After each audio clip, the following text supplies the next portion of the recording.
Hello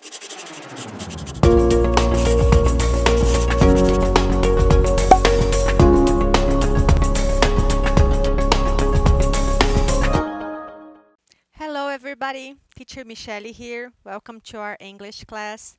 Olá pessoal, professora Michelle aqui mais uma vez. Sejam bem-vindos à nossa aula de inglês. Nosso assunto de hoje é Reading Technical Text, Reading Strategies. Tá? Nós tivemos uma aula que falou sobre Reading Technical Texts, que seria a leitura dos textos, leitura técnica dos textos, e o nosso foco foi gêneros textuais. Nessa aula de hoje, nós vamos aprofundar um pouquinho mais as estratégias de leitura, tá bom? Nós vamos falar com um pouco mais de detalhes como que nós fazemos essa leitura técnica, essa leitura instrumental dos textos em língua inglesa. Tá? E por que isso acontece? Quando nós falamos de leitura em língua portuguesa e em língua inglesa, nós estamos falando do ato de ler, decodificar palavras, estabelecer sentido, ver o que essas palavras significam, juntá-las com frases e estabelecer uma noção de sentido contínua, né? Frases, parágrafos e texto. Só que no inglês, a gente tem alguns desafios em relação a isso. Primeiro, pelo seu conhecimento. Então, talvez você tenha um conhecimento maior do inglês, às vezes você tem uma dificuldade maior. Então, vai depender muito do perfil de cada estudante, de cada leitor, considerando a leitura em língua estrangeira, tá bom? E aí vem as estratégias para tentar te ajudar a passar por esse processo de leitura em língua estrangeira. Bom, então, qual é a função das estratégias? É te auxiliar a fazer e a obter um maior número de informações possíveis, considerando um texto que está na sua frente. E isso vai ser essencial, por exemplo, para você fazer uma prova. Quando você estiver no Enem, quando você estiver no vestibular, que vai acontecer futuramente, você vai precisar trabalhar com leitura de textos em língua estrangeira para fazer a interpretação. E aí, nesse caso, você não vai fazer uma tradução. Com certeza vocês já fizeram tradução nas aulas de inglês, mas a tradução demanda tempo, você precisa de algum tipo de apoio, um dicionário, um tradutor. E no dia da prova você não vai ter essas opções. Então, como é que eu faço para entender, para buscar informação, para responder uma questão em língua estrangeira? Tá? Então, aí vem essas estratégias. O nosso roteiro hoje vai seguir, então, Quick Reading Strategies, estratégias de leitura rápida ou leitura dinâmica, que nós também chamamos. Cognate Words, que são as palavras cognatas, aquelas palavras transparentes, palavras amigas que a gente usa bastante. Inference and Prediction, que é a predição e a inferência, a capacidade que você tem de deduzir, de prever alguma coisa. Typographical Elements, que são essas pistas ou elementos tipográficos. E vamos ver alguns exercícios. Como é que eu aplico isso num contexto? Tá? Então, olha só. Technical Reading, aqui vem uma definição para vocês. Né? Technical Reading is a strategy you can use to obtain a great amount of information in a short time. Então, nós estamos falando que a leitura técnica, ela é uma estratégia que você consegue obter um grande número, uma grande quantidade de informações em um tempo curto, que é tudo que você precisa quando você estiver, por exemplo, estudando, quando você estiver fazendo os seus exercícios de língua inglesa. Isso aqui funciona até para o espanhol, pessoal. Na sua prova do Enem, na sua prova de vestibular, talvez você já vai querer se preparar agora, esse ano, para quando chegar lá no terceirão, você já está avançado nesse sentido. E os textos, você pode trabalhar de diferentes gêneros. Na nossa aula que nós falamos sobre os gêneros textuais e a leitura de textos, o que nós ressaltamos? Que é importante você observar que todo texto tem um conteúdo, um objetivo e um público. Certo? Então, isso por si só já é uma técnica e é uma estratégia. O gênero textual vai te dar dicas sobre o texto que você vai verificar. Quando você usa essa estratégia de leitura, você consegue ajuda para identificar a informação, obter uma compreensão geral do texto, localizar a informação específica, responder perguntas, tá bom? Então, a ideia das estratégias é te ajudar a conseguir fazer a leitura do texto em língua estrangeira. Sobre as estratégias de leitura rápida, quick ou fast reading, indica a leitura rápida, a leitura dinâmica. No português, você faz aquela leitura linha por linha para fazer o processo de compreensão textual. No inglês, quando você usa a leitura rápida, você usa o skimming e o scanning. Skimming é o geralzão do texto. Tá? Você abre o caderno, abre o livro, olha o texto e você já sabe, esse texto fala disso. Tá? Então, o skimming é a capacidade de você fazer a identificação do assunto do texto. Tá? Então, por exemplo, qual é o título? Qual é o subtítulo? Que palavras-chave esse texto tem? Você não está lendo palavra por palavra, você está fazendo um geral do texto. O scanning já é a leitura específica, é aquela leitura direcionada para procurar alguma coisa. Nomes, datas, localizações, referência pronominal, que é que função que o pronome está exercendo, a quem esse pronome se refere dentro do texto, tá bom? Então, são observações que eu vou fazer de dois tipos diferentes de leitura. A gente já faz isso aqui o tempo todo no nosso dia a dia, tá? Olha um exemplo. 6 Signs of Caffeine Addiction, tá? Então, aqui é uma imagem que vocês vão só analisar coisas que saltam aos olhos, que chamam a atenção de vocês. Qual é o assunto do texto? De cara, você já sabe, é alguma coisa sobre cafeína, professora. Tá? Tem o número 6 também me chama a atenção. 6 sinais de vício, de dependência à cafeína. Addiction não é adição, tá? Addiction está fazendo referência ao vício, à necessidade compulsiva, no caso da cafeína. Então, o skimming eu uso para olhar o geralzão e já dizer, professor, o assunto desse texto é cafeína. Tá? O scanning seria, por exemplo, se eu te perguntasse, quem escreveu o texto? Quando ele foi escrito? Aí você ia procurar, qual é o nome de uma pessoa? Está aqui, ó, January Double Payne, é o nome da pessoa. Quando ele foi escrito? June 25th, 2009. Então, eu tenho aqui, quando ele foi escrito? Em 25 de junho de 2009. Quem escreveu? January W. Payne. Tá? Então, eu procurei no texto especificamente um nome e uma data. Isso é o scanning. Tá? Fazendo a diferença, por exemplo, numa prova, o skimming você vai usar quando tiver questões, por exemplo, qual é o assunto do texto? O texto trata sobre o quê? Isso é o skimming, é o geralzão. O scanning é para responder, por exemplo, quantas vacinas foram aplicadas? Quem descobriu o Brasil? Quando o Brasil foi descoberto, tá? Que são expressões que nem todos os professores gostam muito. Mas eu estou procurando o quê? Uma data, um nome, tá? Uma quantidade. Então, são informações bem específicas que você vai tentar achar no texto. Nosso próximo ponto são as cognate words, as palavras cognatas, ou seja, aquelas palavras amigas que a gente usa, que a gente utiliza. Cognates are words in two languages that share a similar meaning, spelling and pronunciation. Então, as palavras cognatas são palavras que em dois idiomas diferentes possuem, elas compartilham o mesmo significado, a mesma escrita ou uma escrita parecida e a mesma pronúncia. Então, são aquelas palavras que quando você olha para elas, você já sabe o que elas significam. Tá? Então, por exemplo, se você vê em inglês cinema, você já sabe o que é, cinema. Por quê? Porque ela é uma palavra que, do mesmo jeito que eu escrevo em português, eu também escrevo em inglês, tá bom? Então, palavras cognatas ou palavras amigas são aquelas palavras que se parecem com aquela palavra na nossa língua e, além de se parecer, elas significam a mesma coisa. E essa é a parte mais importante, tá bom? É o significado.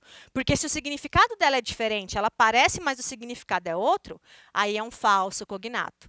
Não é uma palavra amiga, tá? É uma palavra que vai te enganar, que vai te induzir ao erro. Então, a palavra cognata é sempre essa que te mostra o mesmo sentido. Existem 3 tipos de cognatas, tá bom? 3 formas de você classificar essas palavras amigas. As idênticas, as parecidas ou similares e as distantes, tá? Ou que remotamente parecem com aquela palavra. Idêntica, do mesmo jeito que eu escrevo em inglês, eu escrevo em português. Cinema, social, hotel, chocolate, hospital. São palavras que, do mesmo jeito que eu escrevo em inglês, eu escrevo em português. Cinema, social, hotel, chocolate, hospital. São palavras do mesmo jeito, da mesma língua. Das línguas diferentes, desculpa. No caso das palavras semelhantes ou assimilares, eu vou ter uma pequena diferença na grafia, por exemplo. Muda uma letrinha ou outra. Telephone, violence, company. Mas apesar dessa pequena diferença, eu consigo identificar. Isso aqui é telefone, violência, companhia. Todas elas eu consigo perceber o significado. E as distantes vão mudar um pouco mais, principalmente na terminação da palavra. Activity, atividade. Computer, computador. Hypothesis, hipótese, tá? Então muda um pouco, fica um pouco diferente em relação à construção das palavras. Olha um exemplo de palavras cognatas, ó. Tudo que está em azulzinho é aquilo que vai saltar os olhos para vocês, vai chamar a atenção de vocês, para que você consiga identificar o sentido em português. Automaticamente, quando você olha, não precisa de dicionário, você consegue deduzir o significado. Tá? Então, American Soldier, soldado americano. Serve, serviu. President, presidente. E assim por diante. Bom? Prediction e inference é o nosso próximo tópico. Como eu mencionei anteriormente na nossa apresentação, a predição e a inferência é a sua capacidade de deduzir, de adivinhar ou determinar o significado de alguma coisa através do contexto que é apresentado naquele texto. Tá? Com certeza vocês assistem seriado, filme, novela, algum tipo de produção, né, de produção artística. E quando você vai assistir, você deve imaginar, eu acho que vai acontecer tal coisa. Eu acho que esse vai ser o final. Eu queria que isso acontecesse. Isso é a sua capacidade de deduzir como a história está sendo desenvolvida. Na leitura é a mesma coisa. Você vai encontrar algumas informações, você vai ter alguns contextos, e aí você vai começar a fazer deduções para estabelecer sentido e completar, por exemplo, as informações que você não tem.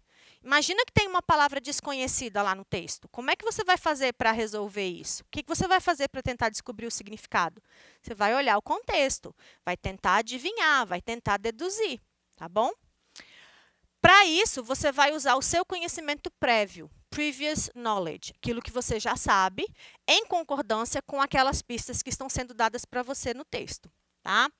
Vocês já devem ter visto esse tipo de texto nas redes sociais, né? Na internet. São aquelas pegadinhas para exercitar o cérebro. Alguns deles colocam que é uma forma de você demonstrar o seu raciocínio e assim por diante. Esse aqui, em que nós temos as palavras embaralhadas, e tem outros exemplos que você encontra, onde as vogais são substituídas por números. Já devem ter visto algo parecido, tá? E aqui é um texto que não existe. A forma que essas palavras estão escritas, está tudo errado, está tudo embaralhado. Só que, mesmo assim, você consegue ler, tá? De acordo com uma pesquisa em uma universidade inglesa. Então, você consegue fazer a decodificação. Por que isso acontece? Porque o processo de leitura é um exercício. Nós temos no nosso cérebro informações armazenadas que permitem a gente fazer essas adequações. Bom? Então, é interessante que quando você estiver trabalhando um texto em língua estrangeira, vai ser mais ou menos isso aqui. Um monte de palavras embaralhadas, que às vezes você não sabe o que significam, mas isso não quer dizer que você não consegue interpretar. Tá? Olha em inglês agora para a gente tentar fazer esse mesmo processo de inferência e dedução. Eu tenho uma imagem. A imagem é uma dica que já vai te dar alguma pista. E aqui eu tenho o texto. Nesse texto tem algumas palavras destacadas, que é o nosso foco. Como eu faço para descobrir o que significam essas palavras? Tá?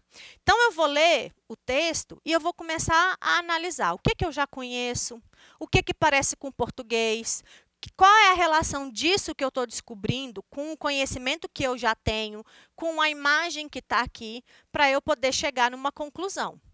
Many people are preoccupied about their weight. People, pessoas. Muita gente sabe que people significa pessoas.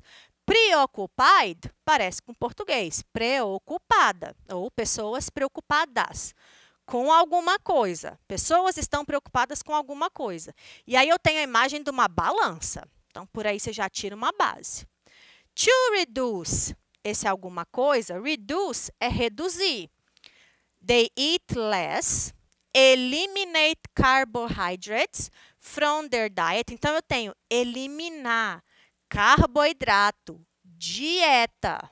Tá? Então, olha o texto me dando ideias, tá? Eu estou construindo sentido. Do a lot of exercises to burn calories. Exercícios, calorias. Então, eu começo a analisar.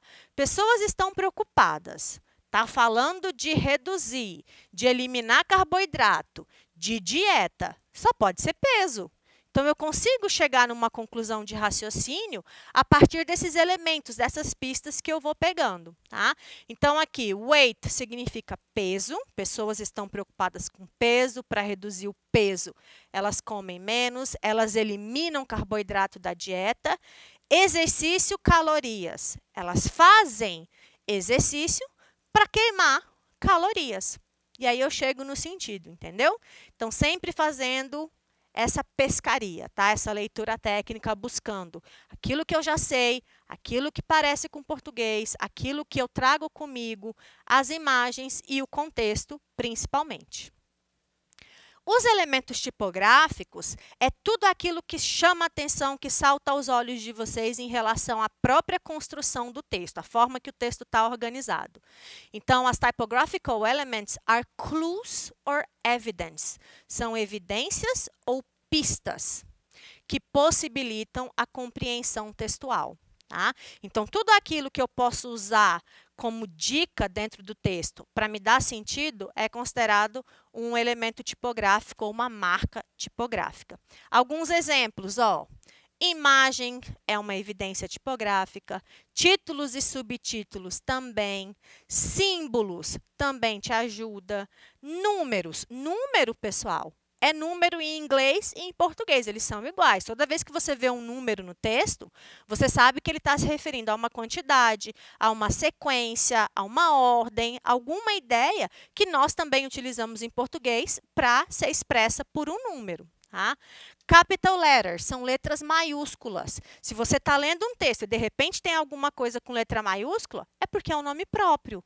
É porque é o começo de uma frase. Então, a gente usa a letra maiúscula em situações específicas. Punctuation, pontuação. Se tem aspas, é porque alguém está citando alguma coisa. Se tem um ponto de interrogação, é porque é uma pergunta. Então, as pontuações também te ajudam. Writing styles são os estilos de escrita, tudo aquilo que a gente usa para destacar. Então, olha só, se o autor do texto sublinhou, colocou em negrito, colocou em itálico, é porque é importante. Então, é interessante que você dê uma olhada. Olha aqui, ó, o que chama atenção? O formato do texto é uma notícia. Eu tenho o título em letras maiores. Tem a referência de data, nome. O texto está construído com informações falando sobre Brasil, Rio de Janeiro. Tem uma imagem. Então, tudo isso vai te ajudar a compreender o texto. Bom? Para a gente praticar um pouquinho, vamos ver alguns exercícios. Olha só, aqui eu tenho um texto.